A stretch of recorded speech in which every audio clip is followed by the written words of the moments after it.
Let the end of the year content begin with this video. Here I'm gonna talk about my top 10 non-science fiction books of 2025. So far, I'm 60 books in. I'm gonna read a few more before the end of the year, but I think we can safely look back on the non-science fiction books and make a ranking. Let's get right into it. This is gonna be fun. We're gonna talk about horror books, fantasy books, mysteries, crime fiction, and of course, literary books, literary gems by some heavy hitters. Let's get right into it. But first, let's just talk about just a few books that did not make the cut. These are also great.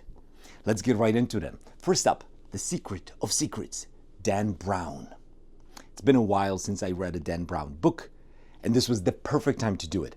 I visited Prague this summer with my family, and then the book came out, and it was set in Prague. I couldn't pass up the opportunity. I read it, I had a great time. It's a Dan Brown book. If you didn't like Da Vinci Code, Angels and Demons, Last Symbol, don't read this one. It's the same framing, same things kind of happen, the same, progression. But if it's been a while, this was great. And for me, that was the case. I enjoyed it because of the story. It's fast. There's tons of interesting ideas, a lot about consciousness. This was a great read for me. Made even better because of the fact that, Langdon was following in my footsteps. He was in the same places I just visited. So that added a special. Anyway, next on the list, We Used to Live Here. Now this is a horror, proper horror, scary, creepy at times. Trying to figure out what's going on as you read the book. You're still trying to figure out what happened after you finish the book.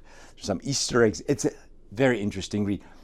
Perhaps this book, if I read it now, if it was closer to December, it would be in the top 10.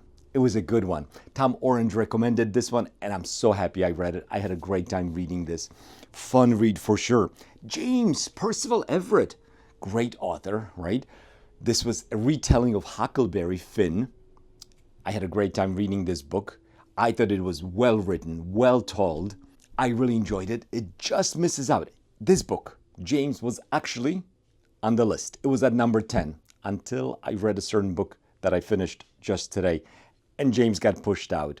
But it was great. Of course, it's a retelling of Huckleberry Finn from the point of view of James, the slave, the runaway slave. Great story. Well worth reading. Last bonus book is Nightingale. My wife's, one of her favorite books. Doesn't make the list of the top 10, but it just misses out as well. It was great. World War II, France, women, resistance. Tugs at your heartstrings, well written, lots of interesting facts. I'm so happy I read this book.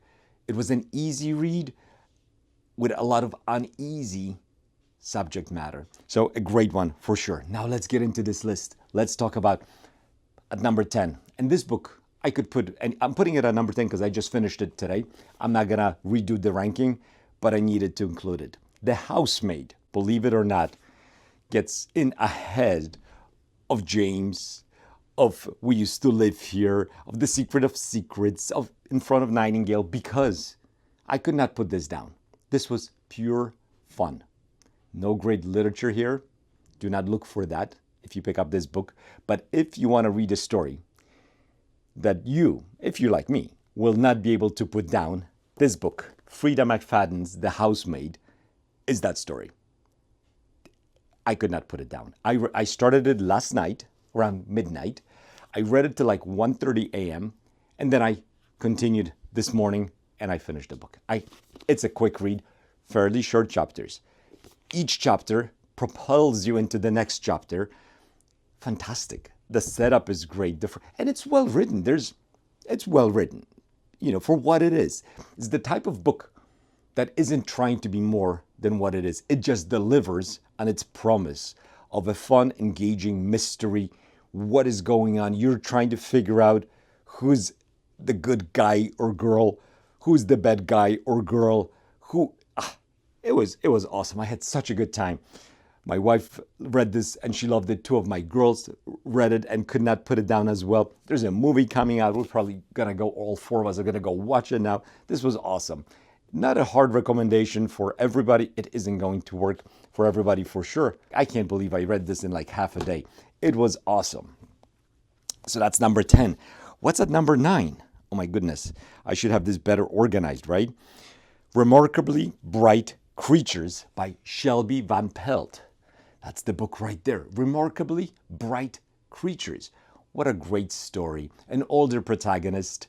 On the list of top 10, we have 2, in fact, books with an old protagonist telling us the story. Both of them were amazing. So that's interesting, I think. Am I getting older? Am I starting to connect better with these older protagonists?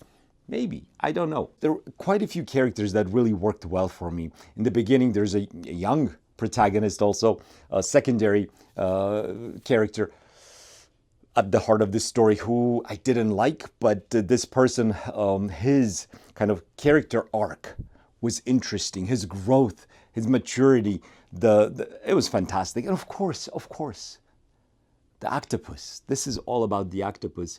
And this is kind of the crux of this story. The octopus is partly the narrator of the story. So if that doesn't work for you, it's not gonna work for you. This may be a little bit cringy almost. I'm not recommending this book to everyone, for sure. But if you just suspend your disbelief and go with it, and we know octopuses, they're so bright, right? They're incredible creatures, remarkable creatures. In fact, if you just suspend your disbelief and allow yourself to have a good time and let this octopus and our older protagonist, Tova, I think is her name, take you on a ride, I think you're gonna really enjoy this book. It's well written, maybe a few too many plot conveniences towards the end, similar to this one. I also didn't exactly love the ending, but these types of books are sometimes difficult to kind of wrap together properly, but it was great. So at number 9, we have Remarkably Bright Creatures. Number 8. Okay, we're getting a little bit more serious here with Kazuo Ishiguro and The Pale View of the Hills. Now Kazuo Ishiguro is becoming one of my all-time favorite authors. I've enjoyed or loved every single book that I read from him. No misses, including The Buried Giant, a fantasy I think I read a year or two ago, which not a lot of people love, but I got a lot out of. And fantasy is not my favorite genre, doesn't always work for me, but The Buried Giant worked for me. So every book I read from Ishiguro so far, and I think I've read 5, has been amazing, or maybe 6. Anyway, Pale View of the Hills. It's a book that was both profound but also multifaceted. We have an exploration of post-World War II Japan. We have kind of a change of guard as Japan, very insular country, is starting to open up. We have a story of a mother, an immigrant. There's just so much in this story, and in typical Ishiguro fashion, the nuance that he brings to the way he tells his stories is just fantastic. The textures that he's able to weave into the story, fabulous. I don't want to give away anything about the plot. It's not necessarily super plot heavy. It's the exploration. I think it's the subtleties. It's the things that are unsaid that are really stand out for me in this book. So Pale View of the Hills, I really enjoyed. I felt at the end of it as if I also learned something about Japan specifically. Pale View of the Hills is one that I can definitely recommend.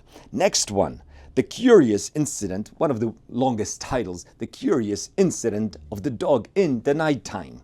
There's a reason why this title is written the way it is.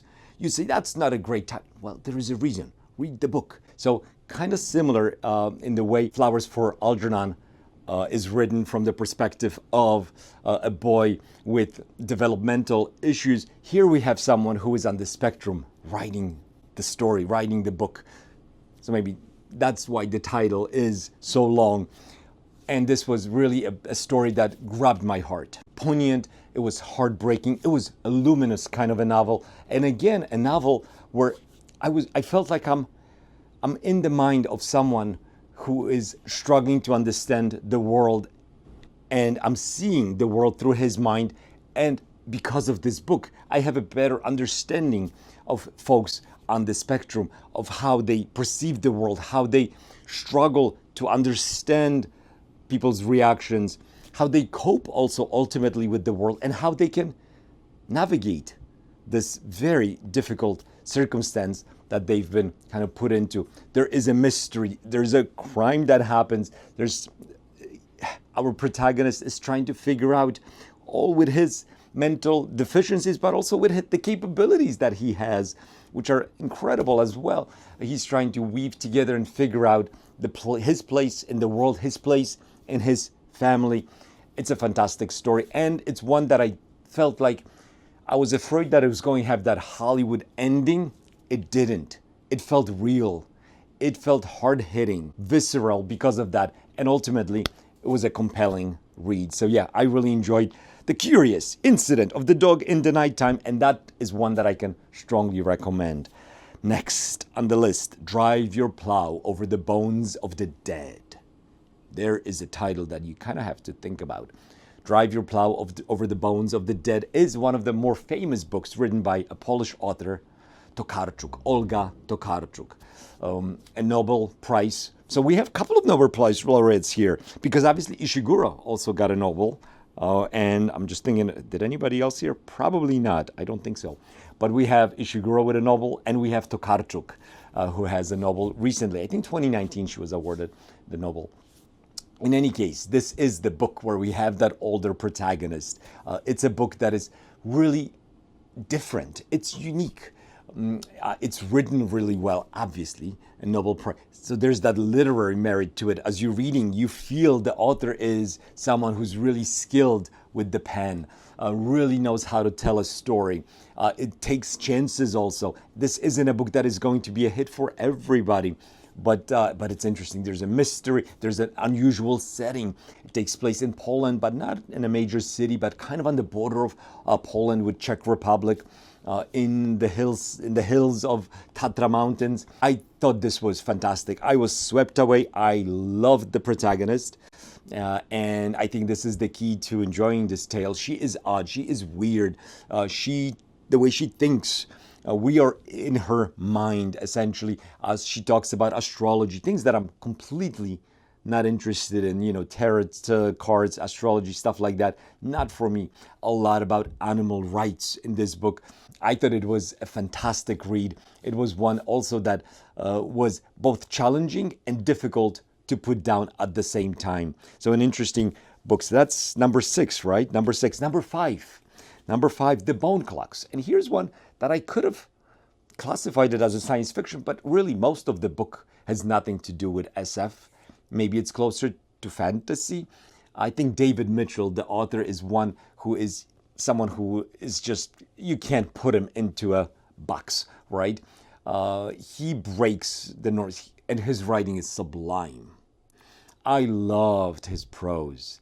I love the way he weaves words, sentences, paragraphs, chapters together, the way he bounces between time frames, between protagonists. Just a great story. Definitely a science fiction ending to this story, but for the most part, at its heart, I don't think this is a science fiction book. And if you don't love science fiction and you're watching this video, this one is easily recommendable. Of course, this isn't his most famous. Cloud Atlas is his most famous book. I'm going to read it next year, 100%. I cannot wait. But The Bone Clocks, it's, oh my gosh, such a difficult book to even explain what's going on in it, because it's a lot. A lot happens over many, many years. There are time jumps in this book as we go through it, but so well done. It's frustrating sometimes to me when you have a character that you're with and it's growing and you're learning and you're latching onto them, and then it's 9 years and you're with somebody else. I don't usually like that. But David Mitchell, the way he wrote, right away, when we would start this new thread, talking about someone else, all these characters kind of connect. But very quickly, I would be able to kind of connect with the next narrative. So well done. A great, great author for sure. And I really enjoyed Bone Clocks. Slade House I also read. Not on the list, but it was also excellent. And I don't know, is it science fiction? Is it fantasy? I don't know what it is. It definitely at its heart, it's a literary gem. So yes, pick up Bone Clocks. At number 4, King Sorrow. Ooh, look at that scary dragon on the cover. King Sorrow is a fabulous book. Joe Hill. It's the first time I picked up a Joe Hill book. I've heard about him. Son of, obviously, Stephen King. I love the fact that he decided to not use that last name to kind of prop himself up. A long book, I think almost like 900 pages, 880, I want to say exactly, in this hardcover edition that just came out recently. I got it for my birthday from my wife, and I loved it. What a story. Again, a very quick read, very well written. There is such depth to the writing of Joe Hill's that I was really surprised how well it's done, how thoughtful he is. There's, things you'll be highlighting left and right. It's interesting. It's thought-provoking. It goes way beyond any fantasy horror. I think it's maybe actually more horror than fantasy, if you really think about it.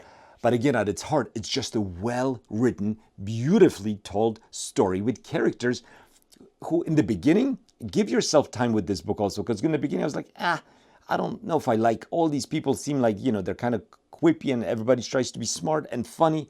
But slowly I learned more and more about the nuances of each, because we meet, I think there's like 6+ characters that are really central to this story. Each one of them by the end of the book, I loved, hated, whatever. No spoilers from me. Great story. Fabulous ending also, in my opinion. I think I gave it 5 on Goodreads. I had so many 5-star reads, by the way, this year. Ridiculous. But this was a surprise. I wasn't sure if this was going to work for me. It worked for me beautifully because of the fact that it was not just a fun story, not just a dragon, killing people. No, it was so much more. Difficult decisions that kind of force you to think, what would I do if I was in their shoes? What would I choose? Lots of difficult choices, morally ambiguous, that gray area, tons of nuance in this book. Fantastic, fantastic. Also could have been higher on the list. Number 3, The Power of the Dog. The Power of the Dog by Don Winslow was the most difficult book I read this year for sure, and one of the most difficult books to read that I probably ever read. Crime, drama, drugs, Mexico, US border, Colombia.